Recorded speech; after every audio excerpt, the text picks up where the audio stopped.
श्रीपादराजं शरणं प्रपद्ये. अध्याय 14. श्रीपादांचे वय 6 वर्षे. दत्तदासांना अभय प्रदान. मी शंकर भट्ट काही दिवस प्रवास करून मुतांकल्लू या गावी पोहोचलो. वाटसरूंना विचारले तेव्हा त्यांनी सांगितले की अजून थोड्या दिवसाचा प्रवास करून मी गुरुवापूरला पोहोचू शकेल. श्रीपादांच्या दर्शनासाठी मी खूप आतुर होतो. एक व्यक्ती हातात ताडीचे पात्र घेऊन माझ्याकडे येत होती. मी पंडित नसलो तरी काही धार्मिक प्रथांचे पालन करणारा ब्राह्मण असल्याने मला त्या ताडीचा वास असह्य होत होता. ती व्यक्ती माझ्या दिशेने येत होती, त्यामुळे मला खूपच त्रास झाला. मी श्रीपादांचे नाव घेत वेगाने पुढे चालत होतो, पण ती व्यक्ती खूपच वेगाने माझ्याजवळ येऊन पोहोचली. त्याने विचारले, मी तुझ्याकडे येत असताना तू माझ्यापासून दूर जाणे योग्य आहे काय? मी तेवढ्यात म्हणालो, तू कोण आहेस? तुझे माझ्याशी काय काम आहे? यावर तो जोरात हसला. त्याच्या तोंडातून ताडीचा उग्र वास आला. तो म्हणाला, मी कोण आहे ते जाणून घेण्या अगोदर तू कोण आहेस, कोठून आलास, कोणीकडे चाललास हे जाणून घेणे अधिक चांगले आहे. या भागातील ताडी विकणारे सुद्धा वेदतांवर बोलण्या एवढा सामर्थ्य आहेत असे मला वाटले. त्याने रस्त्यावरून येणाऱ्या सर्व लोकांना हाक मारून बोलावून घेतले. लवकरच लोकांचा जमाव झाला. तो जमावात सांगू लागला, सद्गृहस्थ हो, मी या प्रांतात ताडी काढून विकणारा आहे. मी धर्माने जगतो. ताडीचे झाडच मला कल्पवृक्ष आहे. मी झाडावर चढून ताडी आणेपर्यंत हा ब्राह्मण माझी वाट पाहत उभा होता. तो मला म्हणाला की तो ब्राह्मण असून सुद्धा ताडी पिण्याची त्याला सवय आहे, परंतु त्याच्याकडे मला देण्यास पैसे नाहीत. थोडी ताडी माझ्या मुखात ओतून पुरेसे पुण्य प्राप्त कर असेही तो म्हणाला. मी ते मान्य केले. जेव्हा मी त्याला काही ताडी ओतण्यास तयार झालो तेव्हा त्याने मला पाहिले की जवळ लोकांची ये-जा सुरू झाली. सर्व लोकांसमोर ताडी पिल्याने ब्राह्मणत्वाला कलंक लागेल म्हणून तो ताडी नाकारीत आहे. माझा वचनभंग झाल्यास मी महापापी होणार. आमच्या जातीच्या लोकांना ताडी ही अमृता समान आहे. अमूल्य अशी ताडी ब्राह्मणास पिण्यास दिल्याने खूप पुण्य लाभेल अशी माझी अपेक्षा होती. हा ब्राह्मण माझ्या सर्व आशा धुळीस मिळवत आहे. तुम्ही या ब्राह्मणाला धर्मोपदेश करा आणि मला पापी होण्यापासून वाचवा. तेथे जमलेले सारे लोक ताडी काढणारे गौड जातीचे होते. त्यांनी त्यांच्या जातीत माणसाच्या शब्दांना बरीच किंमत दिली, पण बळजबरीने मला ताडी पाजण्यात आली. नंतर ते सगळेच पांगले. ज्याने मला ताडी प्यायला लावली तो अनोळखी माणूस कुठेतरी निघून गेला. मी मनात विचार करीत होतो, मी उत्तम ब्राह्मण कुलात जन्मून दिव्य अवतार घेतलेल्या श्रीपादांचे दर्शन घेण्यासाठी प्रवास करीत असताना हे नीच पेय प्यालो. माझे ब्राह्मणत्व जळून भस्म झाले. परमपवित्र अशा श्रीपादांचे मुखकमल आता कसे पाहू? आता वाया गेले माझे नशीब. प्रारब्ध फार बलवान असते. माझ्या कपाळी विधिलिखितच असा होता, तेव्हा सगळे कसे होऊ शकेल? मी अत्यंत दुःखी झालो. माझे पाय लडखडू लागले. तोंडाला ताडीचा असह्य वास येत होता. माझ्या शरीराला थोडी धुंदी आली. माझ्या नशिबाला दोष देत मी श्रीपादांचे नाव घेऊन चालू करू लागलो. मार्गात मला एक झोपडी दिसली. ती तपोभूमी वाटत होती. मी विचार केला की येथे कोणी महात्मे राहत असावेत. पवित्र लोकांची भेट घेण्यास मी लायक नाही असा माझा विचार झाला. त्या आश्रमात पाऊल टाकणे मला पसंत नव्हते. जिंकलेल्या स्थितीत त्या पवित्र आश्रमात प्रवेश करणे अत्यंत दोषास्पद आहे असे मला वाटले. मी माझ्या रस्त्याने चाललो असताना एका माणसाने टाळी वाजवून मोठ्याने हाक मारली, अरे शंकर भट्टा, थांब, तुला आश्रमात घेऊन येण्याची दत्तानंद स्वामींची आज्ञा आहे. मी देवाची लीला पाहून चकित झालो व थांबलो. मला श्री दत्तानंद स्वामींच्या पुढे नेण्यात आले. करुणाभरीत नेत्रांनी श्री स्वामींनी माझ्याकडे पाहून लवकर स्नान करून घेण्यास सांगितले. स्नानानंतर मला मधुर फळे देण्यात आली. खाऊन झाल्यावर त्यांनी मला जवळ बोलावून म्हटले, बेटा शंकर भट्टा, दत्तात्रेयांच्या नव्या अवतारातील श्रीपाद श्रीवल्लभांची तुझ्यावर अपार करुणा आहे. त्यांची तुझ्यावर किती महान कृपा आहे. त्यांनी तुला आपल्या रोगक्षमन हस्तांनी दिव्य अमृत पाजले. त्यांनी तू चुकीची ताडी काढणारा गौड समजलास, अमृताला भ्रमाने ताडी समजलास. कितीही विचित्र भ्रामकता. जणू काही माझे डोके गरगरत आहे असे मला वाटले. मी पाहत असलेले सर्व विश्व हळूहळू माझ्या डोळ्यांसमोर अदृश्य होत आहे असे मला वाटले. त्यानंतर अनंत चैतन्य शक्ती महासागरातील असंख्य लाटांनी मला कवेत घेतल्याचा अनुभव येऊ लागला. अनंत अशा त्या शक्तीमध्ये अत्यंत हीन अत्यल्प असणारा मी अहंकाररूपी जीव अदृश्य झाला. मी एका विशिष्ट दिव्यानंदात डुबून गेलो. त्यात मी म्हणजे काय हे समजलेच नव्हते आणि समजणारही नव्हते. माझ्यामध्ये परिमित असणारा मी नष्ट होऊन समस्त सृष्टी स्वप्नवत दिसत होती. नंतर स्वामींनी माझ्यावर मंत्रजलाचे प्रोक्षण केले. त्यांच्या दिव्य हातांनी पवित्र भस्म माझ्या कपाळावर लेपन केले. तेव्हा मी सामान्य स्थितीला आलो. काही क्षण मी दिव्यानंदाचा अनुभव घेतला. मी पूर्वस्थितीत आल्याबरोबर मी स्थूलसृष्टीत बुडलो होतो हे लक्षात आले. श्री स्वामी म्हणाले, पूर्वीच्या एका जन्मात तू गौड कुलात होतास. तू स्वस्त दारूचे खूप जास्त प्रमाणात सेवन करीत होतास. तुझ्या व्यक्तिमत्वाच्या अगदी आतल्या कोपऱ्यात तुझी ताडी पिण्याची इच्छा अजूनही शिल्लक होती.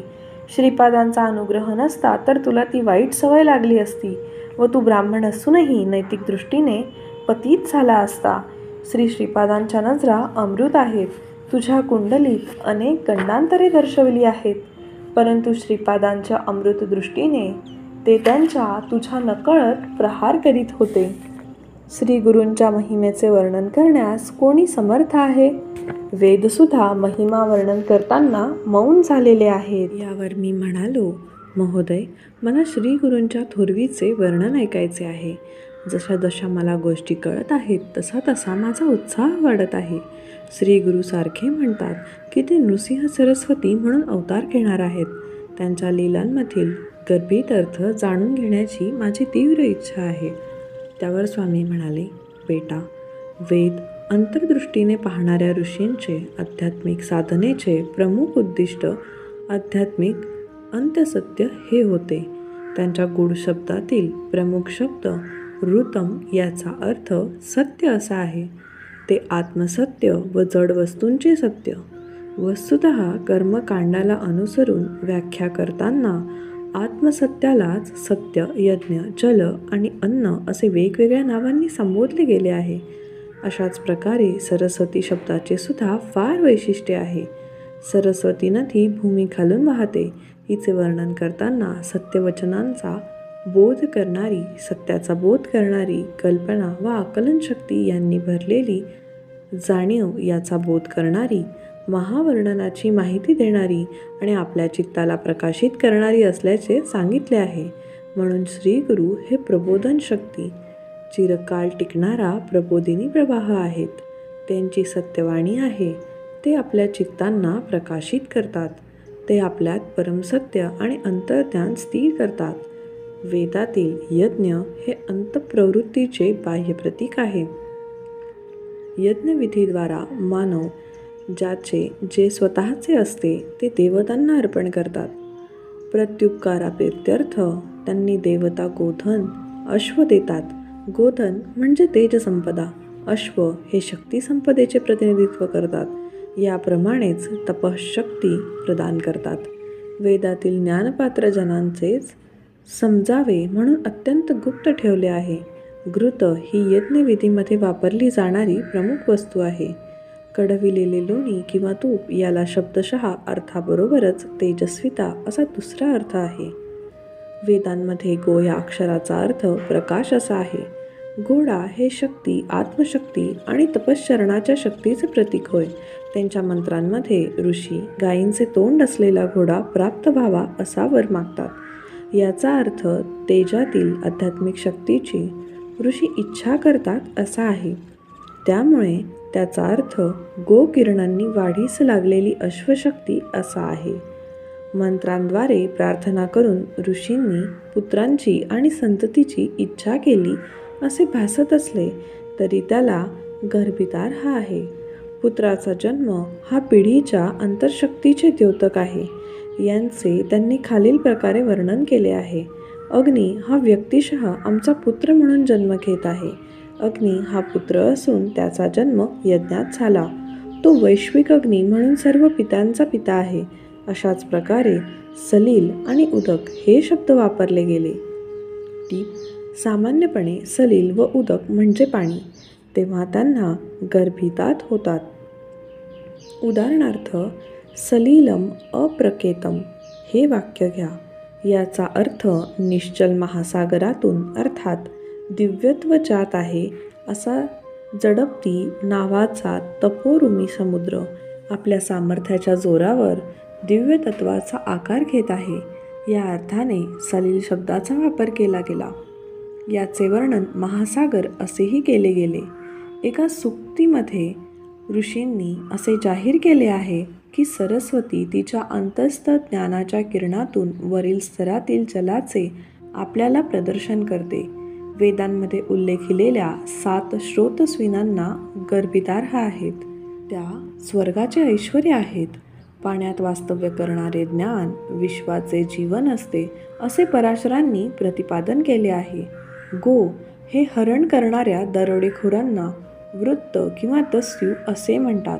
वृत्त हा दैन्य तेजस्वितेला, गोच्या समूहाला अत्यंत सत्य आणि वरच्या दर्जाच्या जाणीवांना झाकाळतो आणि गुप्तपणे आपल्या नियंत्रणाखाली ठेवतो. अशी नीच कृत्ये करणारे आत्मेच फक्त वृत्त असतात. ते दस्यू असतात. त्या अंधकाराच्या त्या शक्ती असतात.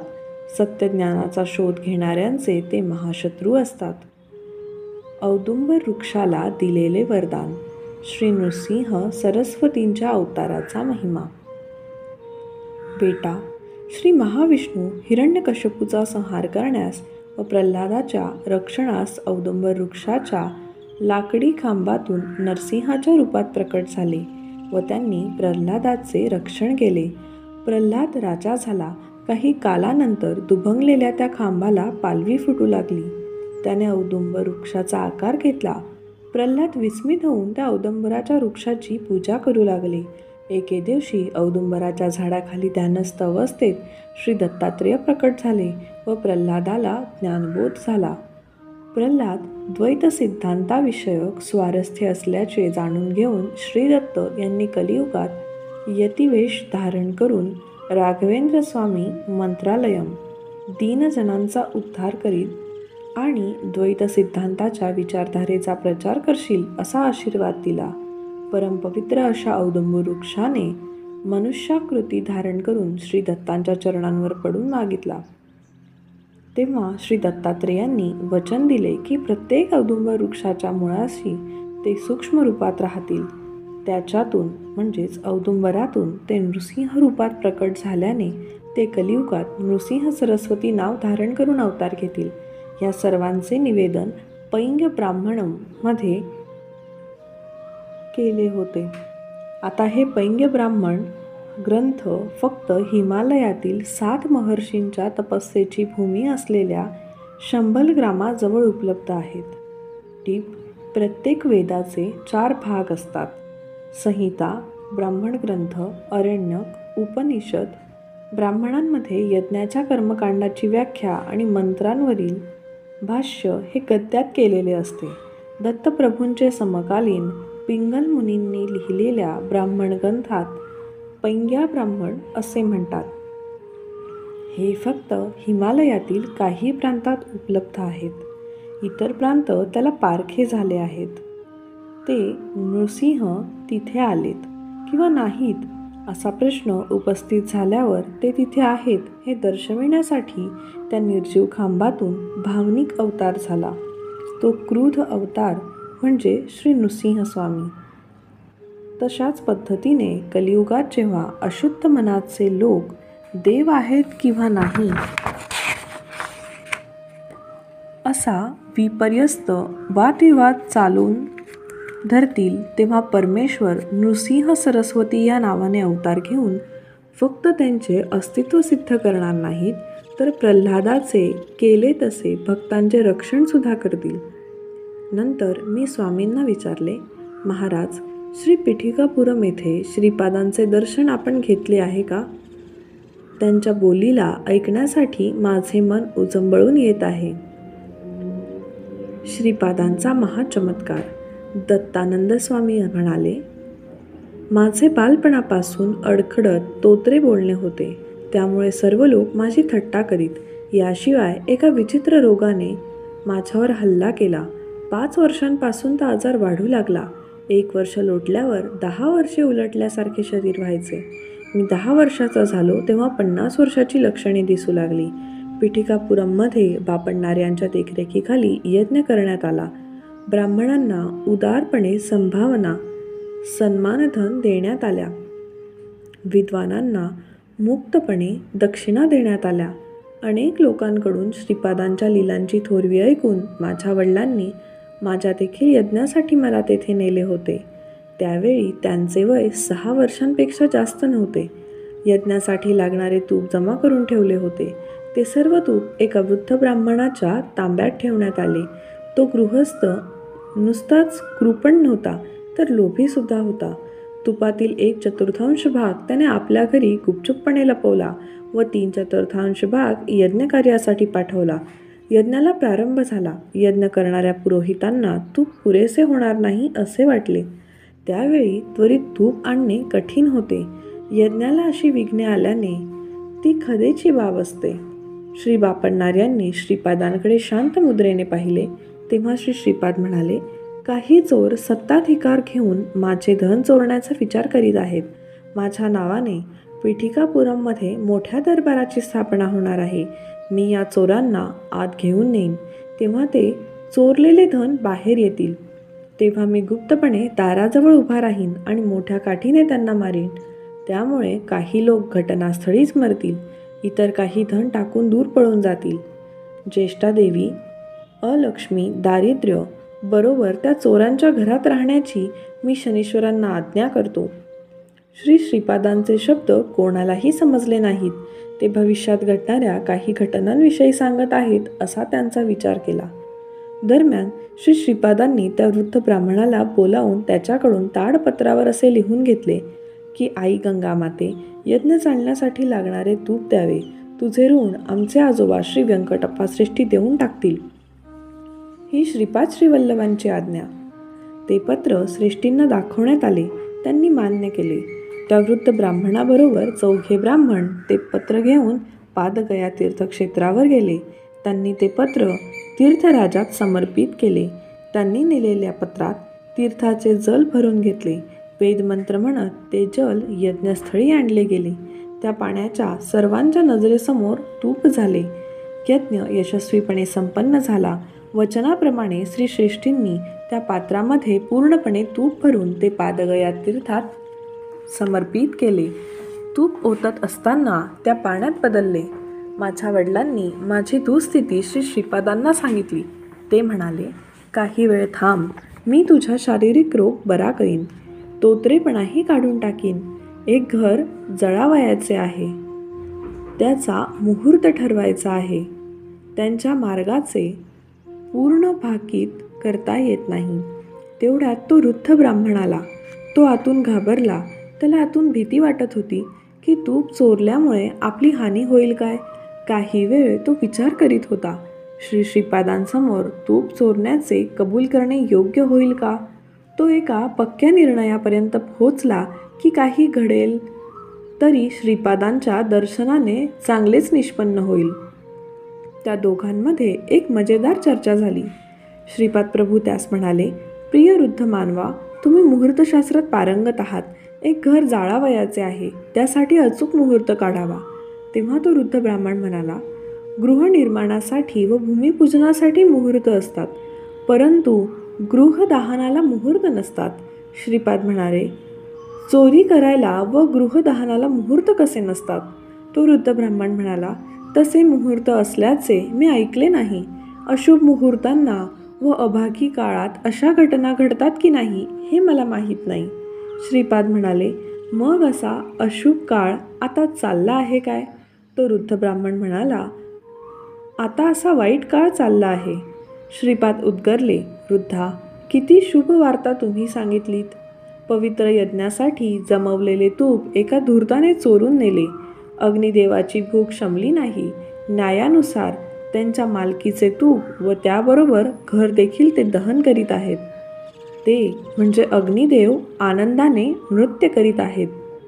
श्रीपादांचे शब्द ऐकल्यावर त्या वृद्ध ब्राह्मणाचा चेहरा पडला. थोड्याच वेळात त्याचे घर भस्मसात झाले. श्रीपाद म्हणाले, तुझ्या जळलेल्या घरात थोडे भस्म घेऊन ये. श्रीपाद अनुग्रह करून वरदान देण्यास तसेच संतापाने हानी घडवण्यास समर्थ असल्याचे त्या वृद्ध ब्राह्मणास जाणवले, म्हणून त्याने निमूटपणे भस्म आणले. श्रीपादांनी ते भस्म पेल्यातील पाण्यात मिसळून ते पिण्याची मला आज्ञा केली. त्यांनी 3 दिवस असे करण्यास सांगितले. आम्ही श्री बापण्णाऱ्यांच्या घरी 3 दिवस पाहुणे होतो. माझ्या शरीरातील विचित्र आजारांसह माझा तोतरेपणा पूर्णपणे नाहीसा झाला. मी निरोगी झालो. श्रीपादांनी आपल्या दिव्य शुभहस्त माझ्या मस्तकावर ठेवला व शक्तिपात करून मला धान्य केले. त्यानंतर श्रीपाद म्हणाले, आजपासून तू दत्तानंद ह्या नावाने प्रसिद्ध व्हावे. तू गृहस्थाश्रम स्वीकारावा व लोकांना सदाचरणाची शिकवण देऊन तरुण जावे. तू आणि हा वृद्ध ब्राह्मण मिळून गेल्या जन्मी संयुक्तपणे व्यापार करीत होतात. व्यवसायात शत्रुत्व वाढले व दोघे एकमेकांची हत्या करण्याचा प्रयत्न करीत होतात. एके दिवशी वृद्ध ब्राह्मणाच्या घरी जाऊन त्याला तू प्रेमाचे ढोंग करून खीर खाऊ घातलीस. त्या खीरीत तू विष कालवलेस. त्या वृद्ध ब्राह्मणास माहीत नसल्याने त्याने ती खीर प्यायली आणि तो मरण पावला. त्याचवेळी तुला माहीत नसताना त्या वृद्ध ब्राह्मणाने काही कामगार लावले व तुझे घर जाळले. तुझे घर जळून भस्मसात झाले. आपल्या घरी तू आल्यावर सर्व काही नष्ट झाल्याचे पाहून हृदयशूलाने तू मरण पावलास.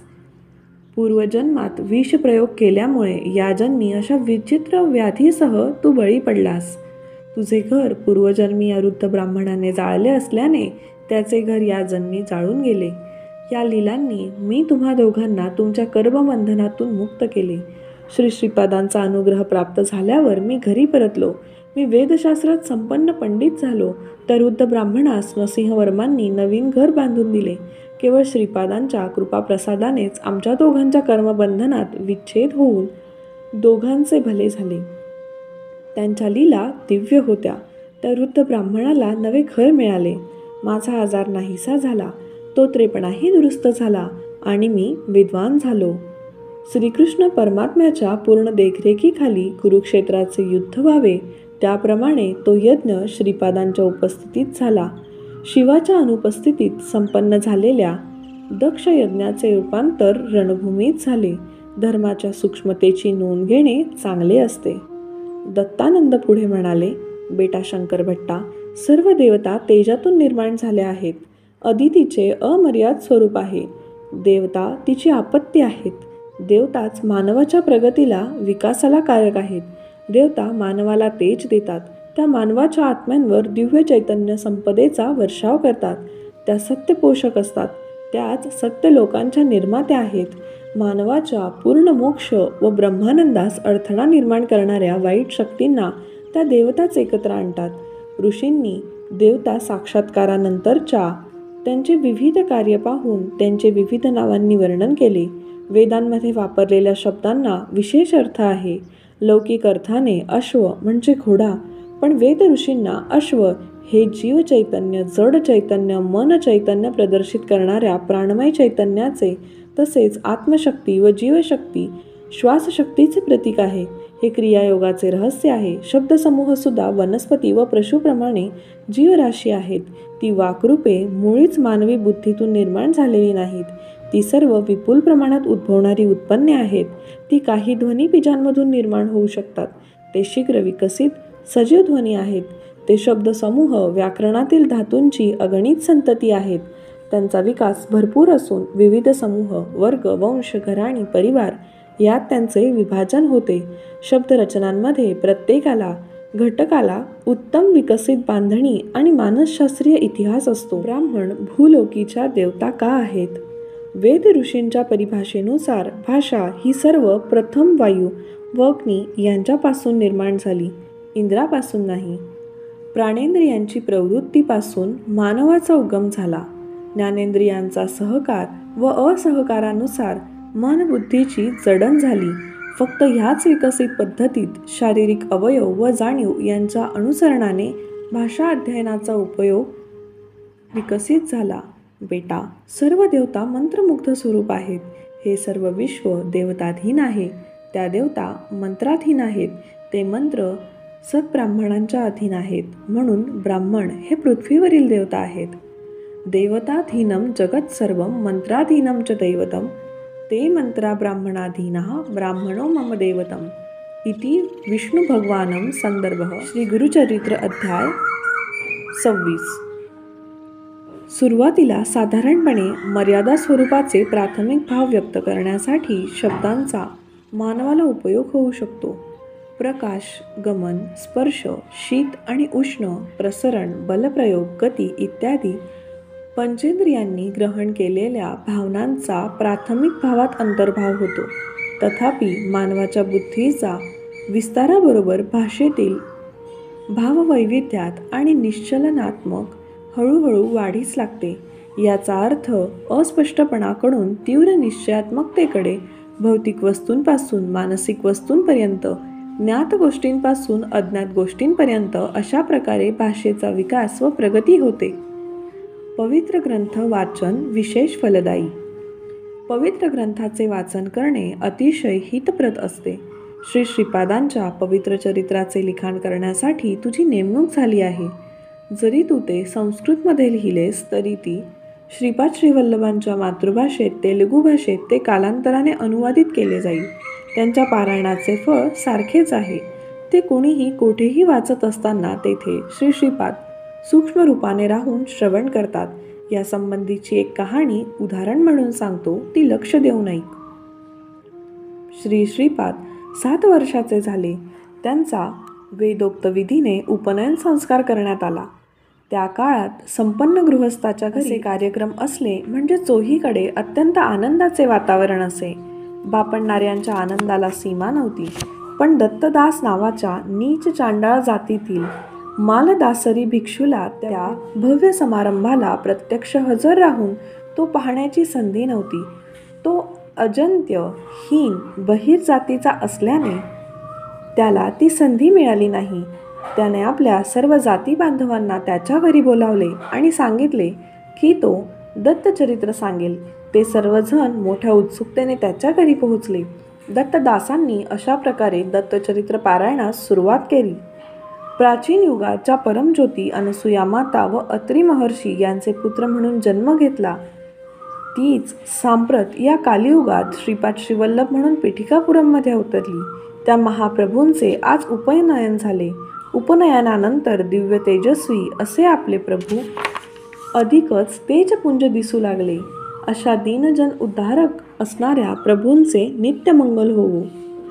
दत्तदासांकडे श्री गुरूंबद्दल यापेक्षा अधिक सांगण्यासाठी विद्वत्ता नव्हती. तीच कथा ते पुन्हा पुन्हा सांगत होते आणि श्रोते देखील तन्मय होऊन ते ऐकत होते. असे 53 वेळा झाले. दत्तदासांवर श्री श्रीपादांची अमृतदृष्टी पडली. उपनयन संस्कार संपन्न झाल्यानंतर श्री श्रीपाद तेथे असलेल्या ब्राह्मणांना म्हणाले की लगेचच मालदासरीच्या नीच जातीतील भिक्षू घरी जाणार आहेत. बापणणाऱ्यांनी कारण विचारले. श्रीपाद म्हणाले, विशुद्ध अंतःकरण असलेला दत्तदास माझे चरित्र सांगत आहेत. त्यांनी एकदा सांगितलेला कथाभाग 1 अध्याय असे समजल्यास 53 अध्याय पूर्ण झाले आहेत असाच निष्कर्ष काढला पाहिजे. माझ्या चरित्रातील 53 अध्याय भक्ती व मेहनतीने पूर्ण करणाऱ्याला देण्यासाठी असलेले सत्य फलित मी लगेचच त्याला दिले पाहिजे. श्रीपादांच्या भक्तवात्सल्याला जातीकुलाचा भेद नाही. श्रीपादांनी दत्तदासांकडे जाण्यासाठी ब्राह्मणांनी अनुमती दिली नाही. तेव्हा श्रीपाद क्रोधावेशाने म्हणाले, तुम्ही ज्या लोकांना जातीहीन चांडाळ म्हणून क्रूरतेने दाबून टाकीत आहात त्यांच्यावर माझी उदंड कृपा येणाऱ्या शताब्दीमध्ये राहतील. पुढील शतकात ते उन्नत स्थितीत राहतील. येणाऱ्या शतकांमध्ये तुमच्यापैकी बहुसंख्य ब्राह्मण नोकरी पेशाचे गुलाम होतील व धर्म आणि कर्म मार्गातून भ्रष्ट व पतित होतील. माझे शब्द दगडावरील आज्ञांप्रमाणे आहेत. त्यातील एक अक्षरही बदलले जाऊ शकत नाही. तथापि तुम्हा ब्राह्मणांमधील जे सदाचरणाने राहतात व जे दत्तभक्त आहेत त्यांचे मी पापण्या जसे डोळ्यांचे रक्षण करतात तसे मी रक्षण करीन. श्रीपादांच्या क्रोधावेशाला आई वडिलांनी शांत करण्याचा प्रयत्न केला. काही वेळाने श्री श्रीपाद शांत झाले व त्यांनी मौन धारण केले. नेमके त्याच वेळी श्री श्रीपाद त्यांच्या दिव्य मंगल स्वरूपात दत्तदासाच्या घरी प्रकट झाले. त्यांनी प्रेमभराने समर्पण केलेली मधुर फळे श्रीपादांनी स्वीकारली. त्यांनी त्यांना दिलेले दूध उत्कट प्रेमाने पिले. त्यांनी आपल्या दिव्य हस्तांनी मधुर फळांचा प्रसाद वाटला. दत्तदासांच्या घरी असणाऱ्या प्रत्येकाला श्री श्रीपादांनी आशीर्वाद दिला. बेटा शंकरभट्टा, पाहिलेस का श्रीपादांचे दिव्य प्रेम? ते भावनेनेच संतुष्ट होतात. त्यांना कुल पार्श्वभूमीशी, गोत्राशी, भौतिक कालातील परिस्थितीशी घेणे नसते. दत्तप्रसाद जरी निम्न जातीच्या व्यक्तीने दिला तरी त्याचा भक्तिभावाने स्वीकार केला पाहिजे. अनादर दाखवल्यास कष्ट व हानी भोगाव्या लागतील. श्रीपादांची भक्तांना सांगितलेली 12 अभयवचने. दत्तदासांच्या घरी श्रीपादांनी सांगितलेल्या वचनांचे काळजीपूर्वक श्रवण करा. माझ्या चरित्राचे भक्तिपूर्वक पारायण होत असलेल्या प्रत्येक स्थळी मी सूक्ष्म रूपात असतो. मन, वाचा व कर्म यांनी मला समर्पित असलेल्या व्यक्तीचे मी डोळ्याच्या पापण्या रक्षण करतात तसे रक्षण करतो. श्रीपीठिकापुरममध्ये मी प्रतिदिन मध्यान्हकाळी भिक्षा घेतो. माझे आगमन हे दिव्य रहस्य आहे. माझे निरंतर ध्यान करणाऱ्यांची सर्व कर्मे मी भस्म करून छोटे ढीग करतो. जरी अनेक जन्मांपासून कर्मे संचित असली तरी मी ती जाळून टाकतो. अहो रामचंद्रा, अन्नः असा विलाप करणाऱ्यांना अन्न दिल्यास मी त्या दात्यातच नक्कीच प्रसन्न होतो. मी श्रीपाद श्रीवल्लभ आहे. माझ्या भक्तांच्या घरामध्ये श्री महालक्ष्मी तिच्या संपूर्ण दिव्य कलांनी चकाकत असते. तुमचे अंतःकरण शुद्ध असले तर माझा अनुग्रह सदैव तुमच्यावर राहील.